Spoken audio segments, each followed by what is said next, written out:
to The Next Fix. We got another episode here with a gentleman named Bob Martin. Bob Martin's got an astounding record professionally. It's super exciting. Everything from spirituality to the cocaine cowboy days in Miami, Florida. This gentleman has seen some things, and in those journeys, or in those stories, he's also familiar with addiction and recovery, and so he has a few things to say about that. So I'd like to welcome Bob Martin. Good morning, Bob. How you doing, man? Good morning. Thanks for having me. It's a pleasure to be here.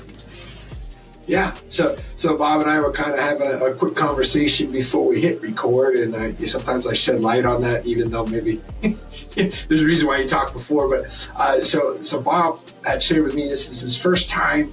So I'm letting the cat out of the bag here, Bob, but this is the first time sharing, and so I'm hearing this story at the same time you guys are. That's kind of how I like to do things. So my reactions are always genuine, but I think there's going to be so much power for him in telling his story, and I think that everybody that's tuning in and checking out this show, they're gonna appreciate the authenticity. And it's going to be a super entertaining and valuable show, man. I can just feel it. So, Bob, I want to ask you. I want you to start off. I want you to let us know. What does addiction mean to you personally, and then kind of shed some light on your opinions or your experience with recovery, man. Addiction is such a broad subject. Addiction. That which takes you to places that you otherwise would not go to. Right. And what I think that you're alluding to is maybe dark places, right? Like maybe some. Oh yeah, it takes you to places where you're untrue, inauthentic, where you lie, where you cheat, where you are everything that you never intended to want to be. You never envisioned that you would be when you were growing up. One word that always comes to mind is like bound or tethered. Bound, tethered. Right. I remember the first time that I realized I was addicted. I remember the first time that I experienced the high. Can I share that? Oh yeah, that's what we want, brother. Come on. Okay. Let us so I was in Miami. I was in my lawyer days, and I was married. We had a house, and there was some weeding to be done. Weeding.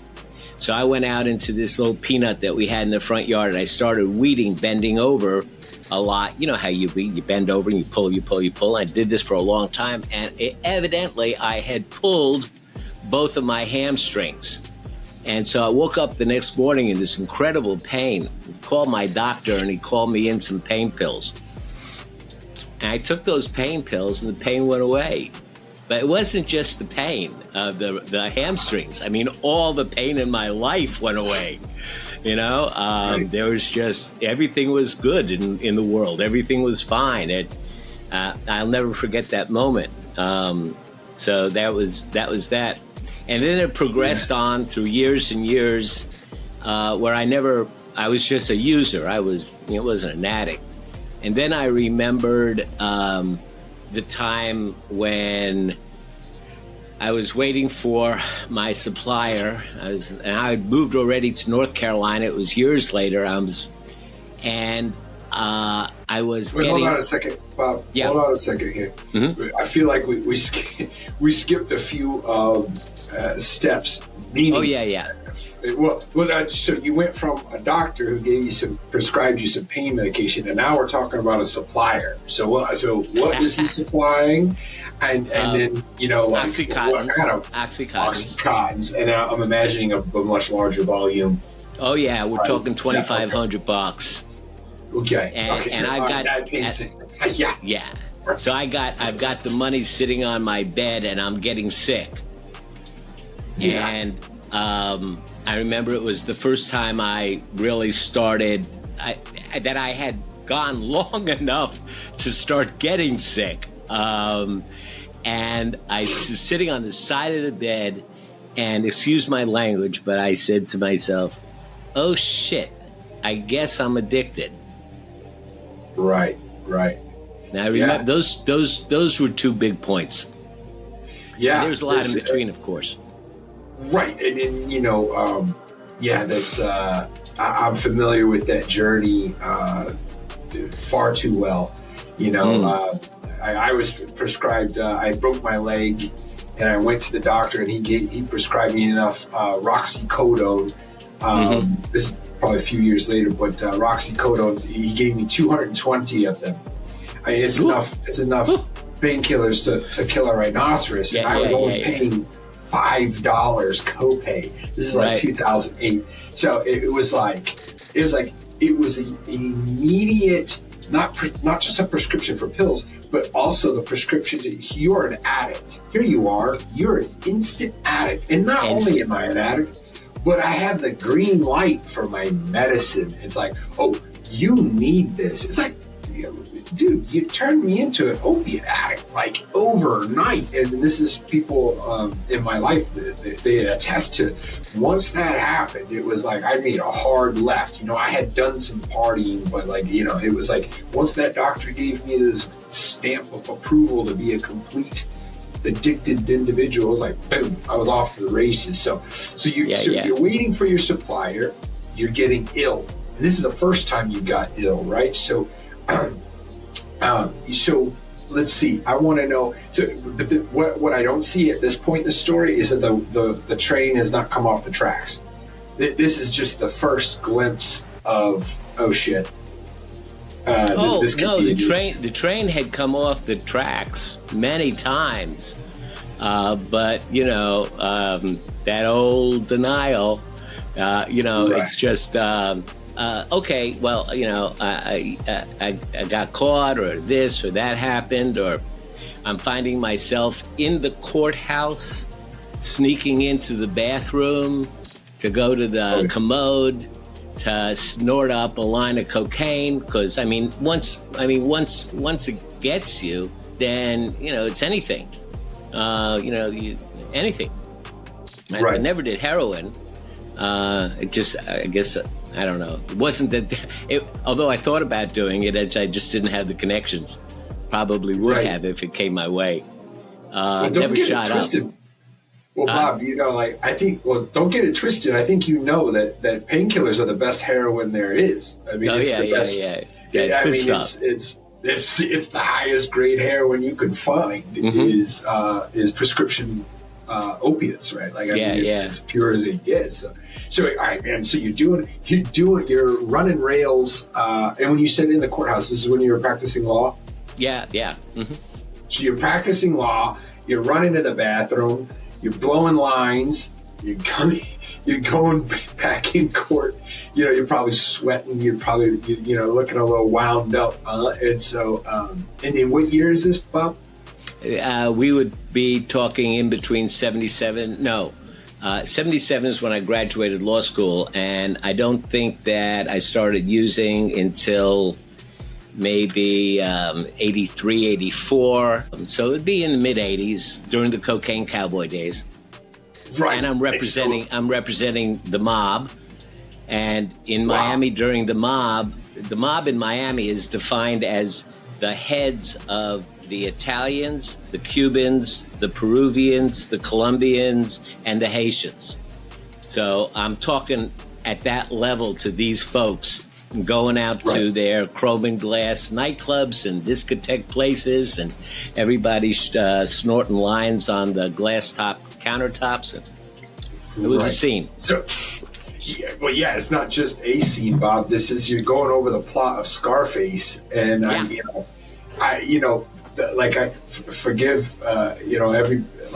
love the movie Scarface. I know I'm a recovering addict and alcoholic, but hey, there's a part of that lifestyle that's entertaining as hell, and here you are in it. You're in it. The 80s, it's the 80s. It's like, this is what that was. I mean, there's a good amount of truth and how that scene in those years it looked like, and here you are smack dab in the middle.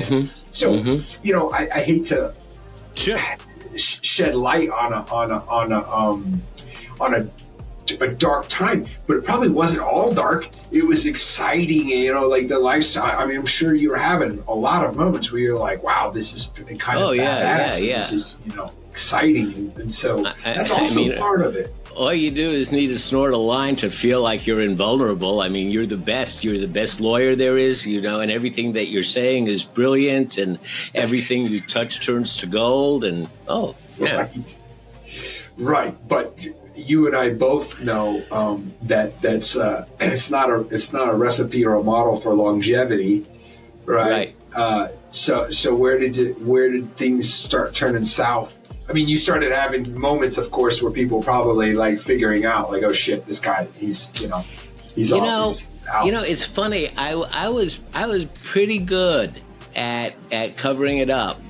I really was. A lot of people did not suspect. And I had an alcoholic wife, so it was nice to divert any attention on me to that. And I had an anorexic daughter, and the two of them were deeply enmeshed. And so the whole home situation was all kinds of different compulsions and addictions. So it was easy to distract from me with everybody else's craziness. That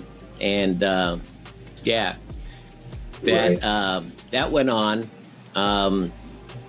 Later on, I'm sorry, this other thing comes to mind about some of the pain that you cause. I remember later on, I divorced that woman. I got into some conflict with my mob clients and moved to North Carolina. When I was here, I remarried, and that woman did not know what she was getting into. But then she found out, and then there was a time I remember when I got terribly sick, and I was in the bed puking and doing the whole 9 yards. And finally, we got a doctor to agree to prescribe me something to get me well, just so that I could get to a rehab. So I took those pills, and inside of 20 minutes, I was sitting up in the bed and being normal. And she looked at me and was just totally blown away. She goes, "How could you have been that sick and now be that well? I don't understand." And it hurt her so badly. Then at that point, she realized what she, had hooked up with. Right. And she is still my wife, and we have a wonderful life together today. She stood by me and motivated me. And, it was a lot of the desire not to cause her any pain that was a strong motivator to my sobriety. Right. I know the recklessness with your own well-being, that you don't give a shit about yourself, right? But then once you really, for somebody you truly care about, and you can see that pain, it can be a massive driver to get you on track. And so there's a lot of power in that. And congratulations, by the way, that you're still together. And for her, dealing with a scumbag,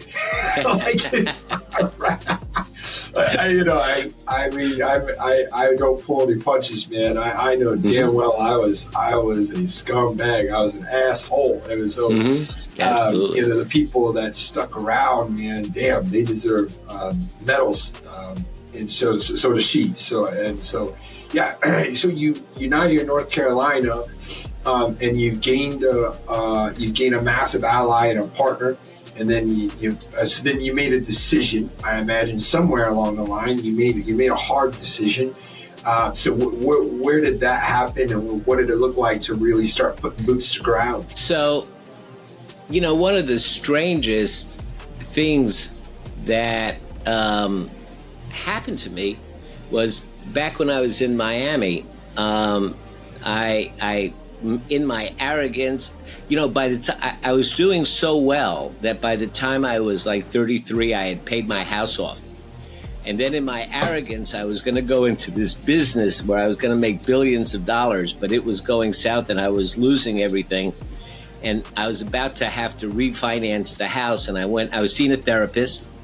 And it turned out my therapist was the English language editor for a 72nd generation Taoist master from the Shaolin Temple, the Kung Fu Tai Chi guy.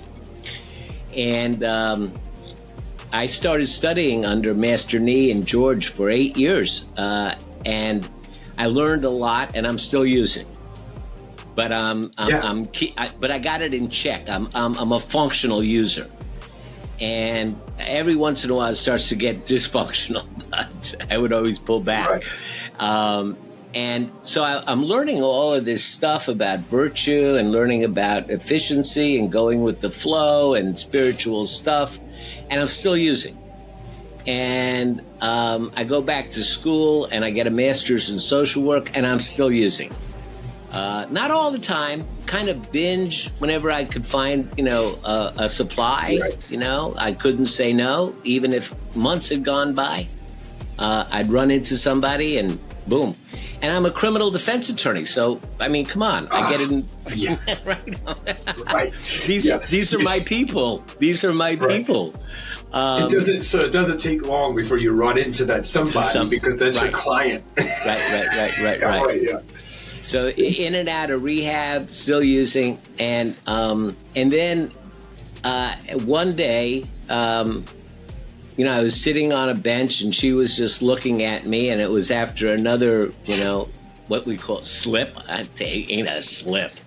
It's not a slip. Right. I think slip is such a euphemistic word, So when you say she, this is your wife. My wife, right? And she's looking at me, and she just and I just said, I'm not going to use it again. And it was this internal decision that I made. Now, there were a couple of little slips after that, but for the most part, it went a long time a slip, a longer time a slip, and now it's been, I don't know how many years. It's been years. Right. And there's, I can honestly tell you that although in my mind, I think of the trailer where my last supplier lives, and I wonder if she's still living there. But it's a fleeting thought that comes and goes, and that's all there is. And sometimes when I drive by the crazy roads that I sped through to pick up my supply and drive home as fast as I could so that I could crush that tablet and snort it, the sense of urgency, that and I pass by those roads and those mile markers, the thought comes back, but it ain't gonna happen. So, it ain't gonna happen. Right. And so that's a very transparent statement, because I too, because it's not just the substance at that point, it's the process, it's the approach to that moment. Absolutely. It's the rush, it's that drive.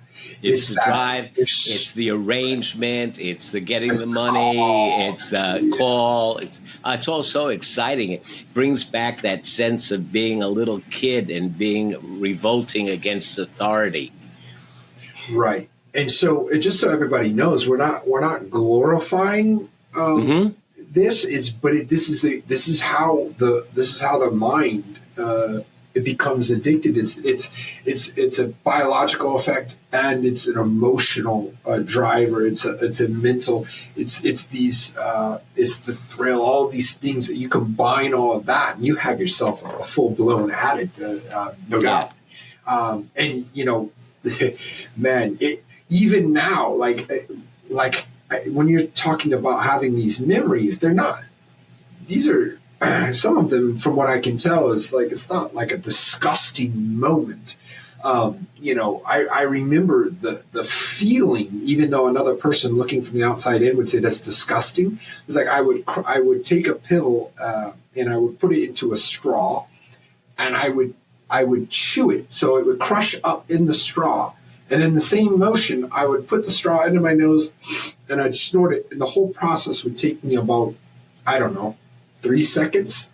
And so the reason why I bring this up is like this level of ingenuity, this level, the process, it's unmatched. And this is kind of the soapbox I've been on lately, and I'm developing a program that's like the addictive, an addictive person's nature is a superpower. If you can take that ingenuity and that motivation and that drive and that determination, and you can put that towards something useful, and now you have yourself a superhuman, right? And so, and from what I noticed, Bob, you're a smart guy. You practiced law. You went to school, and I think that the other element, another controversial way to look at drugs is that for a smart person, it kind of makes sense. It's such a trap. It's like you get this huge bang for your buck. Now, this is, of course, living in the short term and not considering your health and your relationships. But you seem like a super intelligent man, but here you are in the commode, right? You're in the bathroom in a unsanitary place, sticking shit in your nose, and then going on about your day. Well, I saw this quote by Hunter Biden from his book, since he's been in the news lately, and he says, "It seems that I had developed a superpower. No matter where I was, no matter what town I was in, I was able to locate a supply." Right. Yeah, like a hound dog. It's wild, man. It's such a. If you could take all of that, if you could take that power and put it, and take that power and put it into a productive focus, the best addicts in the world would make terrific CEOs. They're just unstoppable. Yeah. Yeah. Well, let me know what you think about this, Bob, because I've been saying this. I think that addicts, just as you just mentioned it, it's like, I believe wholeheartedly Steve Jobs was an addict, but he was addicted to innovation. It's like, when you do something like that, you're not a scumbag, although there's probably some people that disagreed with him, in the workplace or whatever, because he was obsessive, And I say this a lot, like Mother Teresa, she was addicted to peace. It's like she was addicted to welfare and caring. And so I really feel that there's no doubt that those people were overboard. They were addicted to something, but it wasn't selfish. So I think these are like these linchpins. I don't know about the not selfish. Okay. I don't know. I don't know. The power, the ability to have people follow you. I mean, that has a certain bang for the buck as well. And what I also noticed is that people that successfully enter recovery and maintain it for a while, they are anything but the aggressive, assertive, unstoppable. They're gentle, they're humble, they are kind and giving and generous. And so, I think that those same yang, aggressive, hyper toxic male attributes that we admire so much in successful entrepreneurs also, tends to take us down that road towards wanting, gimme. And the path to recovery, I don't think that we can diminish those feelings, but we can balance them by cultivating the opposites. Right. I don't think we can stop wanting, but we can cultivate generosity.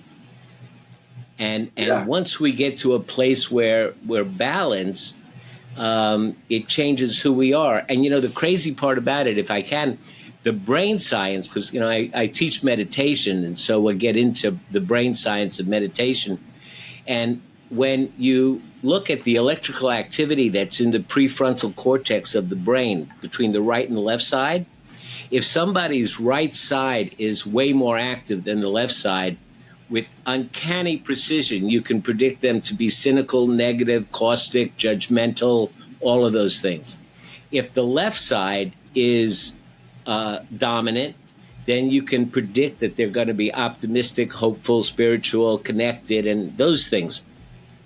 And the world will give us plenty of stimulus to the right side.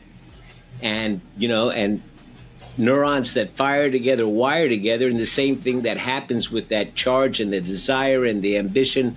We're building up that right side activity. And if we don't do something intentionally to balance out the brain energy, to stimulate the left side, we're going to go down a rabbit hole. So, part of recovery, is that wonderful, 10th and 11th steps and the 12 steps. Those are all about cultivating the antidotes to that toxic masculinity. And the balance is what's necessary to maintain you. It's Right. not like you want to give up your anger or give up, feeling completely human or never be frustrated or judgmental. But you want to also at the same time be able to do it in a balanced way and be able to evaluate it without judgment. I can hear your Shaolin coming out, Bob. I can hear that. And what a blessing. Those seeds Mm-hmm. were planted in you when you were using and still struggling and still slipping, right? And but they were still get planted. They're in there, right, trying to grow. Yeah, that would be my biggest advice. Just because you can't maintain your sobriety doesn't mean that you shouldn't keep planting the seeds, because that's Right. going to be the foundation you're going to need when you finally make the decision. You never, I love what you just said, man, because it's, it's for a person like yourself and myself, and we're kind of on the, on the better end of recovery.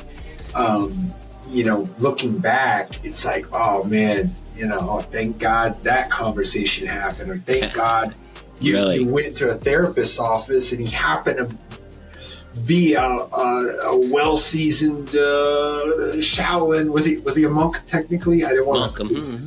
He was a monk. I mean, what are the odds of that? I've been in a few therapists' office. They weren't monks, but but man, what an awesome journey. And it's like I can feel you peppering in all these stories, and I feel like anybody listening to this, you've got to develop. I want to see a book, man. I want to hear more of these tales, right? Because it seems like you got a ton of them. So go ahead. Yeah. Man. It reminds me of something the Dalai Lama once said about change. So when I say change, I mean that decision where you say, I'm you internally commit. But he said, change, everybody thinks change is such a hard thing. It's really quite easy.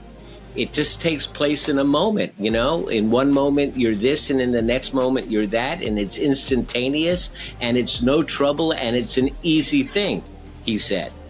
However, preparation for change can take years. Right.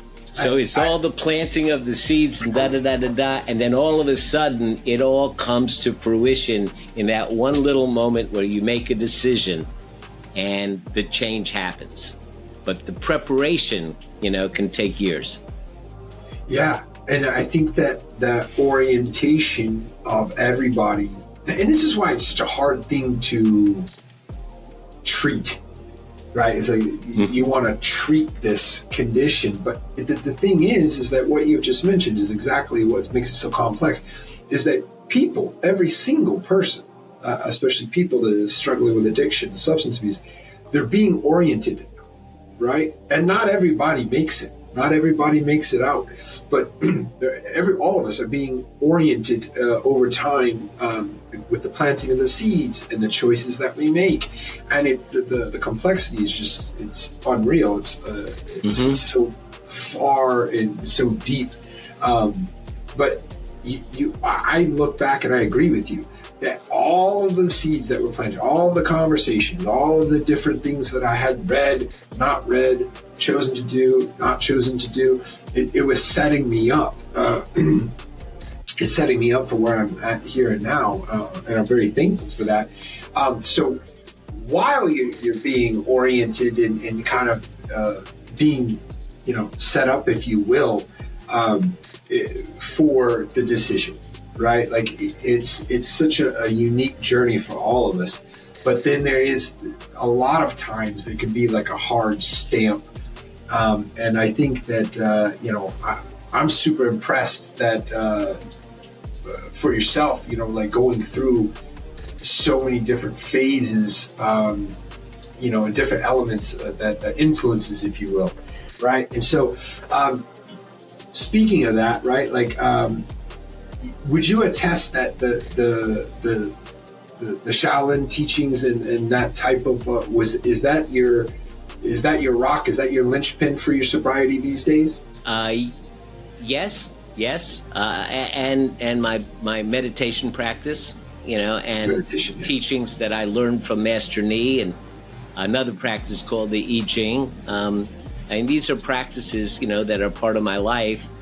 But I don't want to gloss over the value of 12-step programs, because that right. was, that was where, of course, everybody says you got to go to a program, you got to go to, go to the rooms and the like. And so there's this great resistance. And when you're finally forced to do it, you're doing it for them, not for you, And if there's anybody out there that's suffering, I just want to say this, that the 12-step program is brilliant. It is marvelous. It is crazy good. It's right. crazy good. It is a beautiful, not only for addiction, but it's a beautiful program for life. It's a beautiful program for learning how to live life, and it's very Western, and it's very consistent with, all of the spirituality and religion that you've been taught all your life. And it's just, it's a beautiful, beautiful program. And many people will go to a room and they'll go, well, I don't like that. They're all talking about God, or I don't like that. It's a bunch of damn addicts, or the like. So go to a different room, find a room, right. Where I found a room up in Greensboro from here.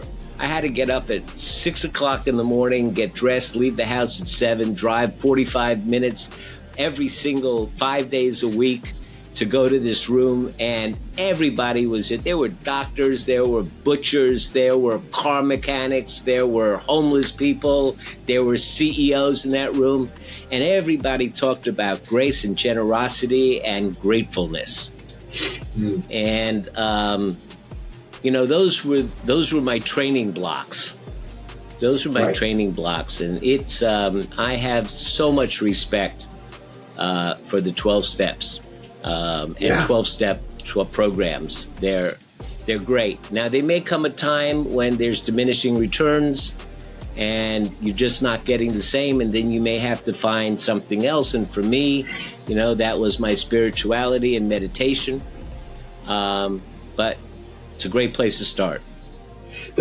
I think that's a huge takeaway. It's a huge takeaway because it is a great place to start. And the proof is in the pudding. Historically, mm-hmm. there's nothing else that has been as successful as the 12 steps, AA and NA, and that. Well, now it's gotten a little bit larger, but historically, it's been around. It's the longest living system that works. Mm-hmm. And so I agree with you that because they make it easy to start. It's mm-hmm. not difficult concepts. When you start talking about Shaolin monk teachings, I think it's a higher level. It's a higher level. We know that, right? Like this is a more developed. Yeah. It's more developed, right? Mm-hmm. But when you're in the trenches, and you don't know where the hell to go. They're everywhere. The meetings are everywhere. They're free. You can walk mm-hmm.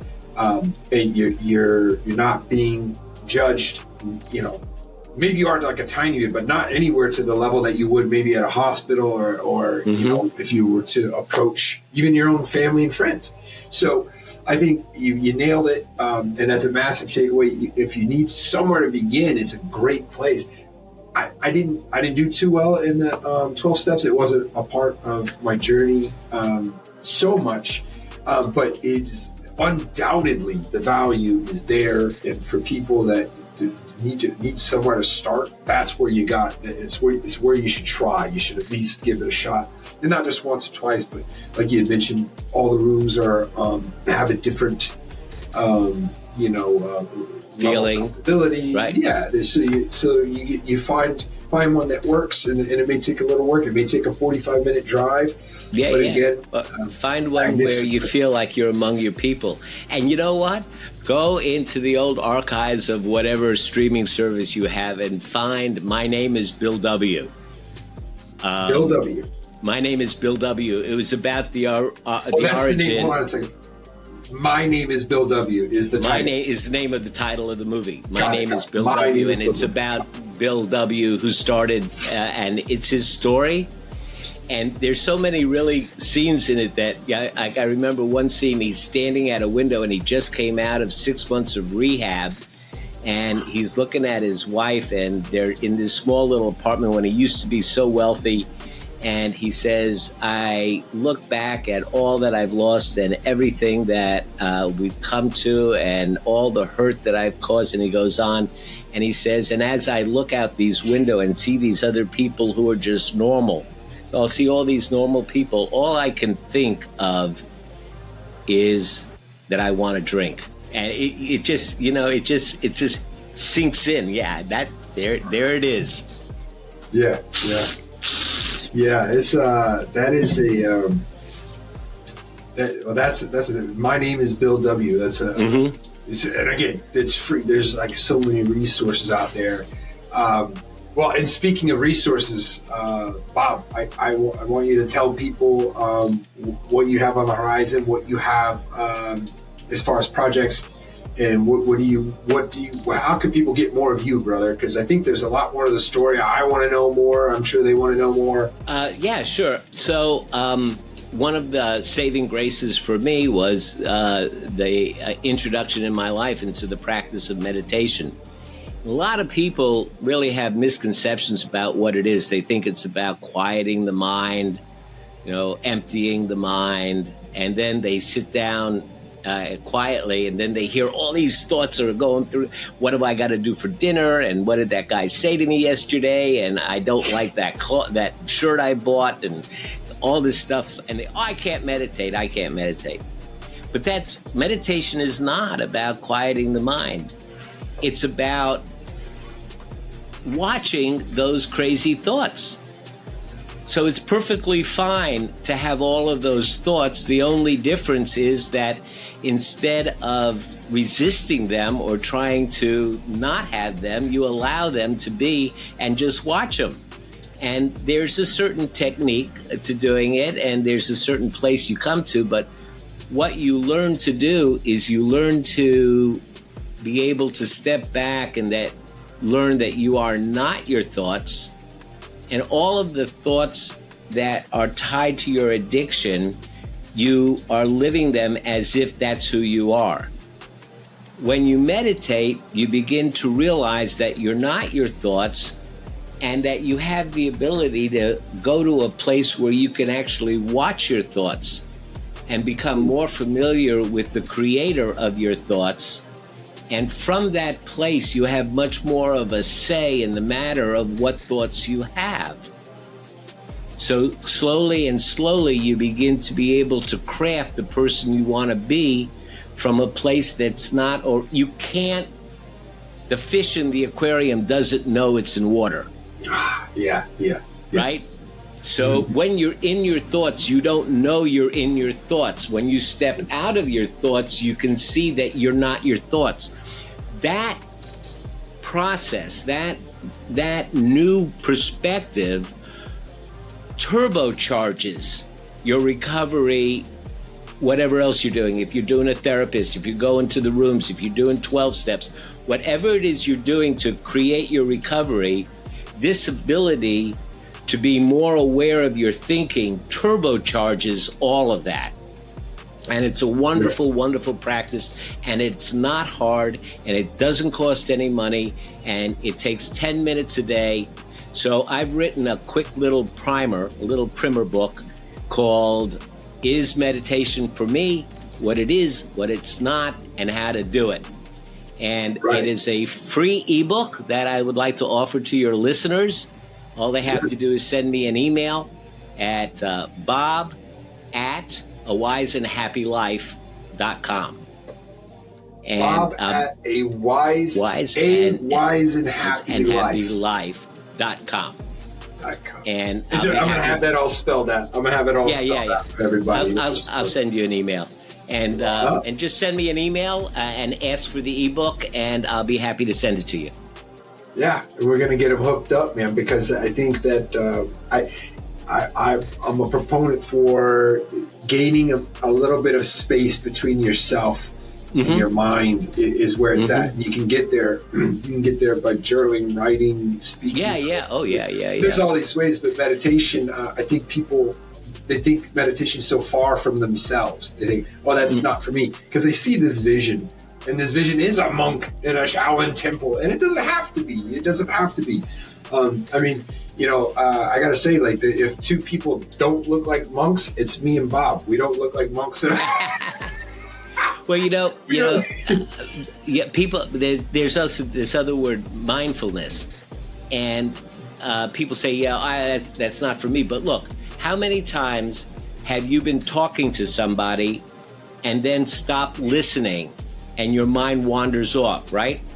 And then a couple of moments later, you kind of wake up to the fact that you're not listening, right? It's kind of like this little experience, a little startle. I'm not listening. That waking up, that little startle of being aware of something that you're not doing, that's something you intended to do, that is a germ of mindfulness. That's what mindfulness is. It's waking up and being aware of what your mind is doing. And we experience it all the time when we have that experience. So in meditation, all we're doing is increasing the amount of time that we're in that woken up stage. I hate to use woke these days.